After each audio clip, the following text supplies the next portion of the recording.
नमस्ते दोस्तों, आप सब कैसे हैं? आशा करती हूँ आप सब लोग बहुत अच्छे होंगे। तो मैं एक बहुत ही प्यारा देवी गीत सुनाने जा रही हूँ, आप लोग सुनिए और जैसे लगे कमेंट बॉक्स में ज़रूर बताइएगा। तो चलिए हम आपको देवी गीत सुनाते हैं। बैठी माँ सज के भवनवा में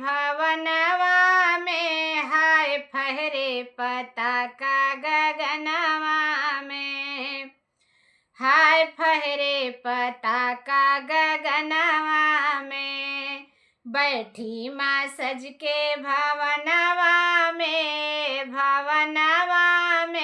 हाय फहरे पताका गगनवा में, हाय फहरे पताका गगनवा में। मैया के माथे मुकुट भला सो है, मैया के माथे मुकुट भला सो है। लाली चुनरिया बदनवा में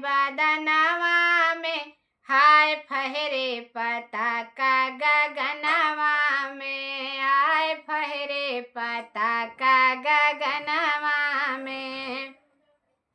लाली चुनरिया बदनवा में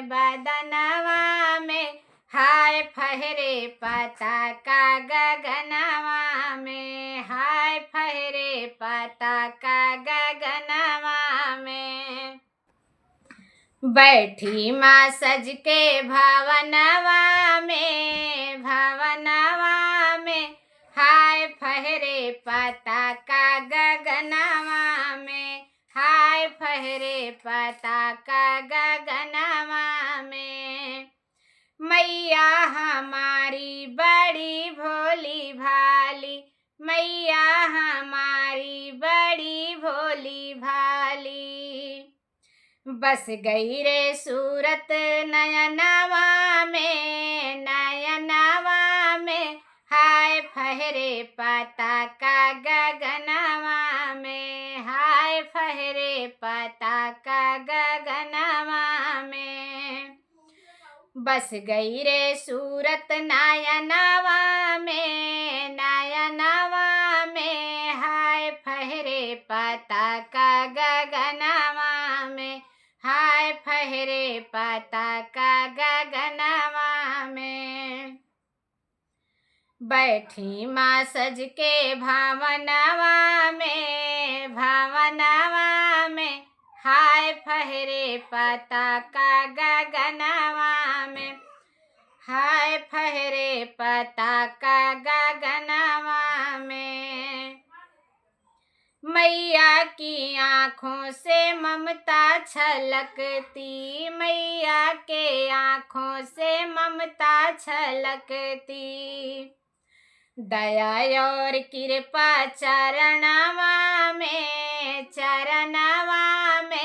हाय फहरे पताका गगनवा में, हाय फहरे पताका गगनवा में।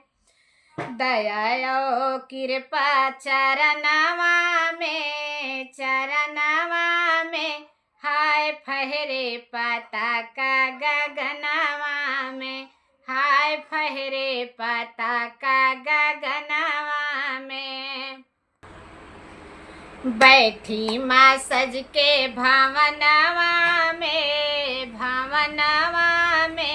हाय फहरे पताका गगनवा में, हाय फहरे पताका गगनवा में। मैया के नित सेवा दर्शन कठिन है, मैया के नित सेवा दर्शन कठिन है। रम दो रे तन मन भजनवा में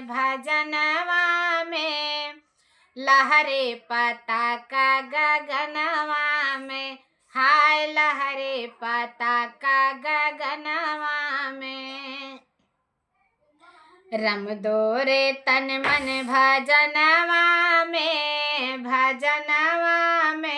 हाय लहरे पताका गगनवा में, हाय लहरे पताका गगनवा में। बैठी माँ सज के भावनवा में हाय लहरे पताका गगनवा में, हाय लहरे पताका गगनवा में, हाय लहरे पताका